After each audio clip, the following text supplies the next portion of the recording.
What we do notice certainly is the rise of video as a support for disinformation.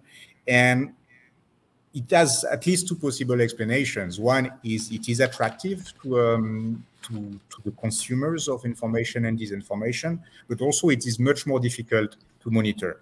There are hundreds of ways to hide disinformation in an otherwise perfectly acceptable video, which will fall, which will really pass the screening of algorithm and not be detected. So we see a lot of video-based disinformation, more and more of it.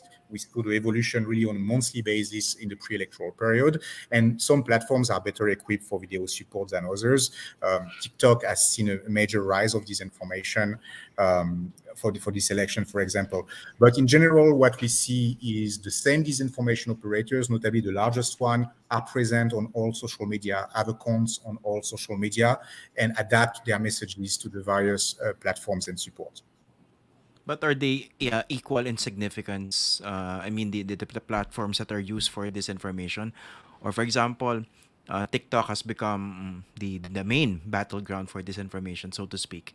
Has it taken over, for example, YouTube or Facebook? In terms of users, no. Facebook remain the main platform in the Philippines. YouTube is getting close.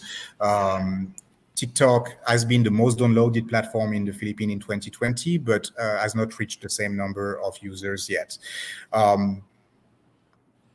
What I think is interesting to observe is the way the platforms seem to have taken some lessons from 2016 elections. We have seen much more proactive policies from the platform in 2022. Is that enough? Certainly not, but much more than in 2016, much more awareness, much more action from the platform, partnership with news organizations, partnership with NGOs like Internews. I can take also the example of the decision of Google and therefore YouTube to suspend political ads ahead of Philippine elections, decision taken in December. So they are trying to do a better job, I would say. And on this, the biggest platform have been leading, and the less used platforms are following, but essentially following the same models, trying to build partnership with civil society and Philippine media organizations. Okay, you mentioned the more prevalent use of videos for disinformation.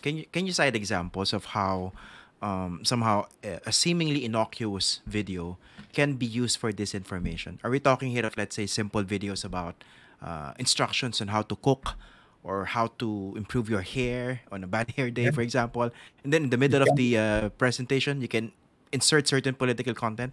Is that it? It can absolutely be that. It can absolutely be that. And actually what you're describing is not only true at the level of the disinformation video, the disinformation post, it's true at the level of the page or of the disinformation profile in several instances. Pages which have been created for completely non-political purpose, mom and pop blog, it can be a cooking blog, it can be a sport coach, suddenly shifting, using their influence, their reach to support a candidate. And I'll come back to this. But to reply your question specifically on how you can hide disinformation in a video, there are actually technical ways to avoid detection by algorithm, using background music, playing the video a bit faster. But there is also one way which is extremely difficult to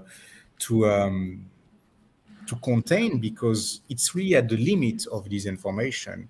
It's the use of emotions. Video which won't necessarily have a clearly stated political message, but by the combination of certain images and certain music, for example, will generate an emotion around a political figure or an historical figure, which de facto make them part of the political campaign, even if there is nothing which will allow to directly consider that as falling under a campaign strategy.